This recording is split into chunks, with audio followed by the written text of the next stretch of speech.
For more than half of the world's population, food signifies rice.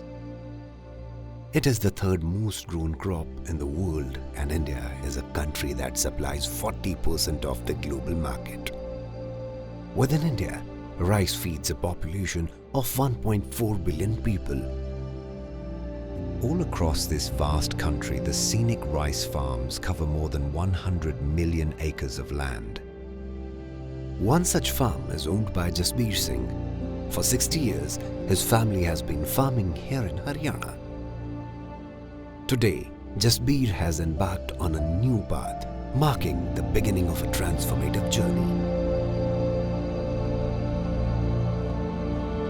मेरा परिवार लगभग पिछले 60 साल से धान की परंपरागत खेती कर रहा है। ये परंपरागत खेती में बहुत सारी समस्याएं आ रही हैं। सबसे ज़्यादा समस्या लेबर की आ रही है। लेबर की कीमत भी बढ़ती जा रही है।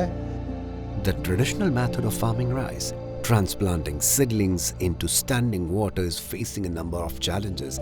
In addition to labor scarcity and cost, including scarcity of water due to increasingly extreme temperatures, damaging of soil quality due to puddling, high costs of diesel needed to pump the water, all of which makes rice farming less profitable. कुछ वर्षों पहले हमारे गांव में buyer की team आई थी। उसने हमें फायदों के बारे में बताया था।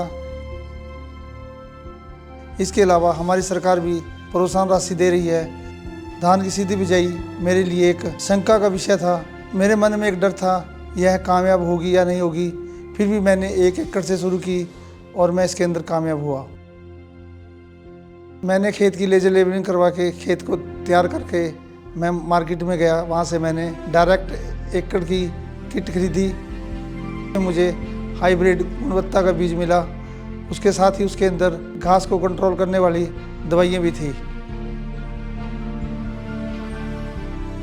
बायर की टीम मेरी बहुत मदद कर रही है। वो लगातार मेरे संपर्क में है, मुझे समय समय पर अपने सुझाव दे रही है। मुझे कोई भी जानकारी लेनी हो, मैं व्हाट्सएप पर जाकर जानकारी ले सकता हूँ।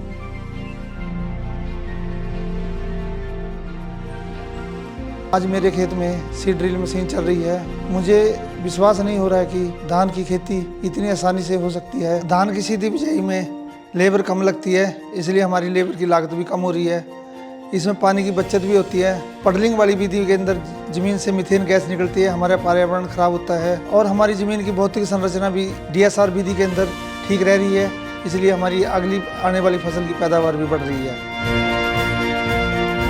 मैंने कुछ वर्ष पहले जब 1 एकड़ में धान की सीधी बिजाई की थी, मेरे पास पैदावार बहुत अच्छी आई थी। उससे उत्साहित होकर इस बार मैं 22 एकड़ के अंदर धान की सीधी बिजाई की खेती कर रहा हूँ।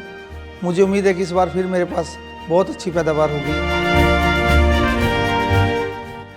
Like Jasbir, this progressive change to a direct seeded rice system has been taken by many farmers in India. The world is transforming and so is farming.